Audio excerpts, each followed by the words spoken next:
Afraid even after living, how fear followed me. Welcome to episode 6 of It's Not God's Fault. Hi, I'm Yoli. In the last episode, I shared how love slowly turned into control and how I left physically, but I was not free emotionally. Today, I want to talk about what happened when I tried to move on and when I tried to start dating again and realized that fear had followed me. Just a little prequel. My ex-husband was a pastor. He wasn't a pastor when we got married, but he became one after. So in my podcast, I refer to him as preacher, but he was not a preacher when we first met and first started dating. After preacher and I separated, when we were dating after the apartment incident, I made it known that I was single again. And before long, I was asked out on a date by someone I had known for years. One of my crushes, Chelu. We'd gone to school together and we'd gone to church together. And I had admired him for a really long time. He was kind, stable, respectful. Best of all, he was safe. When Chelu came to pick me up, I was so nervous. Not because of him, but because of Preacher. I was afraid Preacher would see us. I was afraid we'd run into him, and I was afraid of what he might do. The entire night, I kept looking over my shoulder, and I bet I was a miserable date. I was in a constant state of fear. I don't remember much about the date itself. I just remember how afraid I was that we were going to run into Preacher. When Chelu brought me back home, I asked him to park on the other side of the apartment complex, just in case Preacher drove by. I know it looked like I was being irrational, but I didn't think I was. After all, I kept remembering what Preacher had done with his ex-girlfriend, waiting with a gun to kill her lover. I remembered his rage, and I was trying to protect my friend. I finally told Chelu that I was afraid and why I was afraid, and I told him what Preacher had done, and I told him that I feared it might happen again. He listened quietly.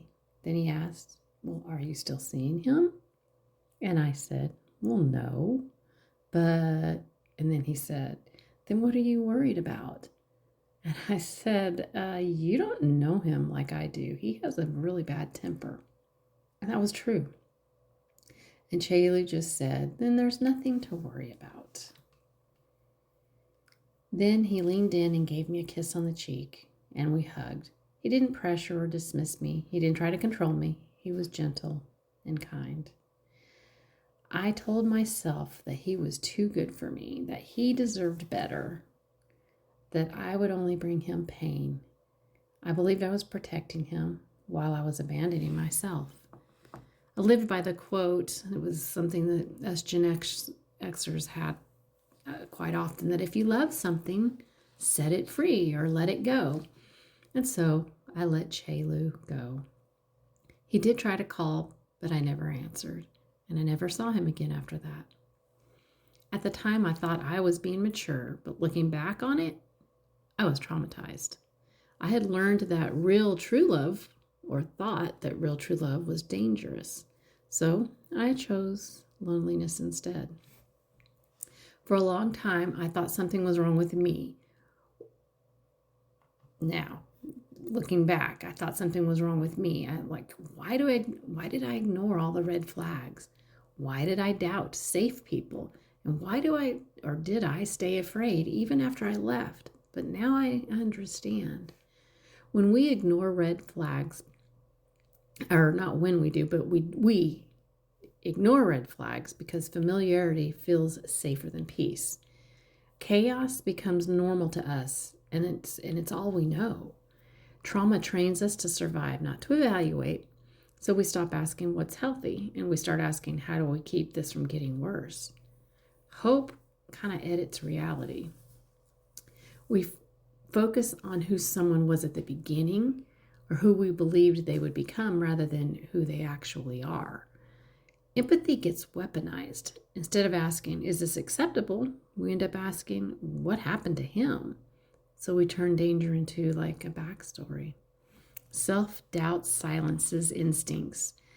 After enough criticism and gaslighting, you stop trusting your own body and your own voice. fear of being alone becomes louder than the fear of being harmed. And trauma bonds feel like love. Our brain gets addicted to the cycle of pain and relief, pain and relief. And then add faith or religious teachings to that, and then endurance gets turned into devotion. Abuse grows slowly so that each step feels not that bad compared to the last. And sometimes the truth is just too painful to see or to face all at once. So the brain protects you with denial. I wasn't weak, I was a conditioned human. Sorry about that. Stephen Chbosky said, "We accept the love that we think we deserve. I knew I was pretty enough and capable enough of getting any man, but I did not believe I was worthy of a good one. At least not yet." Leaving does not end the trauma. It follows you. Healing takes time. While fear lingers, trust takes rebuilding. Self-worth has to be relearned. In the next episode, I will talk about what happened when fear drove me back to the person who had already hurt me. How when I felt safe, I ran toward what was familiar, I felt unsafe. I ran toward what was unfamiliar instead of what was healthy. How danger started to feel like protection and how that choice changed everything. If you have walked away from something harmful and you're still afraid, it doesn't mean you failed. It just means your nervous system hasn't learned how to survive in danger, and it hasn't forgotten that yet. Fear does not disappear just because a relationship ends. It stays in your body, in your habits, in your choices. It shows up when something feels uncertain. It shows up when something feels unfamiliar, and also when it feels too calm.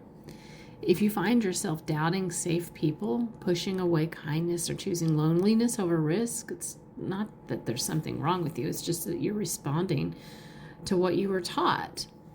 But here's the truth. You don't have to let fear choose for you forever. You can learn to trust yourself again.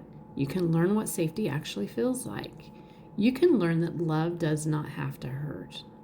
Healing is not about becoming fearless. It's about becoming aware of your patterns, aware of your triggers, and aware of what your body is trying to tell you. Good news, you get to choose differently, little by little, and that is how real healing and change begin. Thank you for listening.